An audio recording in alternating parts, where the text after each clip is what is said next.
সংসারের কাজকে সহজ ও সরল করে তোলার জন্য আমি প্রতিদিনই তোমাদের জন্য নতুন কিছু টিপস নিয়ে চলে আসি। আমি মাল্টিপ্লেভার চ্যানেলে আমি তোমাদেরকে আবার একবার অনেক অনেক স্বাগত জানাই। আশা করি তোমরা প্রতিদিনের মতন খুব ভালো আছো। তো চলো আজকে আমার টিপস ভিডিওটা শুরু করে দিই। আজকে আমার প্রথম টিপস হলো যে দেখো, আমাদের কাছে যে ভালো ভালো দামি শাড়িগুলো থাকে, যেটা বেশিরভাগ হোয়াইট কালারের, সেগুলো কিন্তু অনেক দাগ লেগে যায়। তো আমরা যখন এই শাড়িগুলো বাইরে রাখবো, তো দেখো এগুলো তো রাখলে অনেক নোংরা হয়ে যাবে। তো তোমাদের সাথে আমি একটা টিপস শেয়ার করি যে একটা ব্যাগে তোমরা কতগুলো শাড়ি কিন্তু হ্যাং করতে পারবে। তো কিভাবে করব তোমরা কিন্তু স্ক্রিনে দেখতে পাচ্ছ।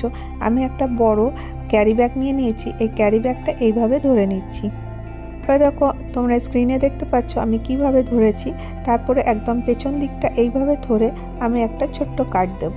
তো দেখো এইভাবে আমি একটা ছোট্ট কাট দিয়ে দিলাম। এইভাবে আমি একটু একটু ডিস্টেন্সে আমি 3টে কাট দিয়ে নেব, মানে একটা হলো আর 2টো কাট এখানে আমি দিয়ে নেব।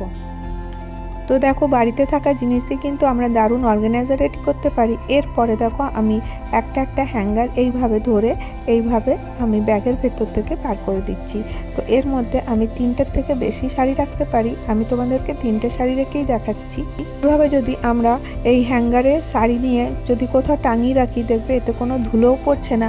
আর যদি তোমরা ওয়ার্ডরোব মানে আলমারিতেও যদি রাখো, তাতেও কোনো অসুবিধা হবে না। তাতে কী হবে যে একদম শাড়িগুলো সেফ থাকবে। এবারে চলো নেক্সট টিপসে চলে আসি। দেখো কারি পাতা আমরা সকলে ইউজ করি। তো আমরা যখন কারি পাতা নিয়ে আসি, বেশ অনেকটাই নিয়ে আসি, কিন্তু দেখবে এই কারি পাতাগুলো রাখার পরে কিন্তু খারাপ হয়ে যায়, বেশি দিন থাকে না। তো আমি তোমাদের সাথে একটা টিপস শেয়ার করছি, যাতে কিন্তু কারি পাতা একদম তরতাজা থাকবে 15 দিন পর্যন্ত। তো প্রথমে কারি পাতাগুলোকে খুলে নিলাম। তারপর দেখো আমি একটা কাপড় দিয়ে, শুকনো কাপড় দিয়ে পুছে নিলাম। তারপরে একটা কাচের আমার কাছে বটল ছিল, ওই বটলের মধ্যে আমি এই কারি পাতাগুলো ছিঁড়ে ছিঁড়ে রেখে দেবো। তো দেখবে 15 দিন থেকে 20 দিন পর্যন্ত কারি পাতা কিন্তু কিচ্ছু হবে না। এরপরে নেক্সট টিপসে চলে আমাদের প্রত্যেকের ঘরে কিন্তু এরকম বাস্কেট থাকা খুব দরকার। আর দেখো এই বাস্কেটটা কি করব, মানে এখন তো শীতকাল, অনেক বেশি লেপ কম্বল বেরিয়ে গেছে। এবারে কিন্তু মানে যে চাদর বিছানা এগুলো রাখতে খুব কষ্ট হয়। তোমরা এরকম একটা বড় বাস্কেট নিতে পারো, তার মধ্যে রেগুলার ইউজের যে চাদরগুলো আছে সেগুলো কিন্তু এর মধ্যে রেখে দিতে পারো। এতে কি হবে, এতে নিতেও মানে খুব সহজ হবে আর একদম সুন্দরভাবে থাকবে। এদিক ওদিক কিন্তু চাদরগুলো ছড়িয়ে ছিটিয়ে থাকবে না।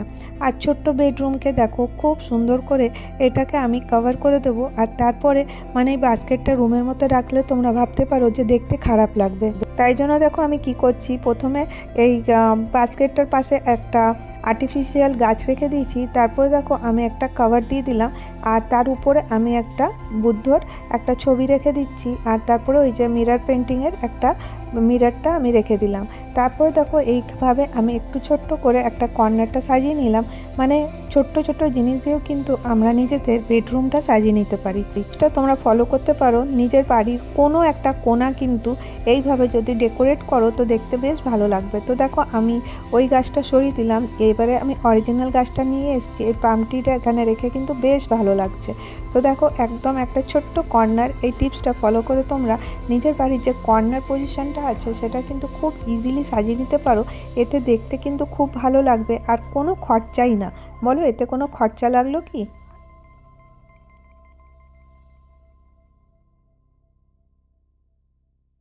এরপরে দেখো বেডটা যখনই আমরা মানে সকালবেলা বিছানা ঝাড়বো, প্রথমে বেডটাকে খুব সুন্দর করে পরিষ্কার করে ঝেড়ে নিতে হবে। এটা কিন্তু প্রতিদিনই করতে হবে। এতে এমনি করলে কি হবে, এই রকমের ঝাড়ু দিয়ে ঝেড়ে দিলে কিন্তু এর মধ্যে কোনো ধুলো ময়লা থাকবে না। তারপরে তোমরা একটা সুন্দর বেডশিট পেতে নিতে পারো। আমি তোমাদের সাথে এই টিপসটা শেয়ার করছি যে একটা ছোট্ট বেডরুমকে নিজের মনের মতন কিভাবে আমরা গুছিয়ে নিতে পারি। আর একদম ছোট্ট ছোট্ট টিপসগুলো ফলো করে কিন্তু আমি আমার বেডরুমটা একটু সাজিয়ে নিচ্ছি। তো দেখো এখানে আমি একটা লাইট নিয়ে নিয়েছি। যখন সন্ধে হয় তখন কিন্তু ওই লাইটটা জ্বালালে বেশ ভালো লাগবে। এবার দেখো এই যে কম্বল, কম্বল তো এখন চারিদিকে ছোটাছুটি করছে। তো সেই কম্বলকে আমি একটুখানি অ্যারেঞ্জ করে রাখছি। তো আমি কিভাবে ফোল্ড করে রাখি তোমাদের সাথে শেয়ার করি। তো দেখো রুমটাও একদম ক্লিন থাকবে। আর এই যে মানে এই কম্বলগুলো এত তাড়াতাড়ি খুলে যায়, মানে এদিক থেকে ওদিক রাখতে যাবে তো কম্বল খুলে যাবে। আর যার ঘরে বাচ্চা আছে তার তো আর বলার কথা নেই, কম্বলের তো কোনো ছিঁড়ি থাকবে না, কারণ ওগুলো একদম খুলে যেতে থাকে আর ভালো লাগে না। তো তোমরা এখানে দেখে না আমি কিভাবে কম্বলটা ফোল্ড করছি। তোমরা তোমরা তো অনেকেই করে থাকো। এটা কিন্তু খুব ভালো। এই টিপসটা ফলো করে তোমাদের কিন্তু কম্বল একেবারে খুলবে না, আর যেরকম অ্যারেঞ্জ করে রাখবে সেরকমই থাকবে।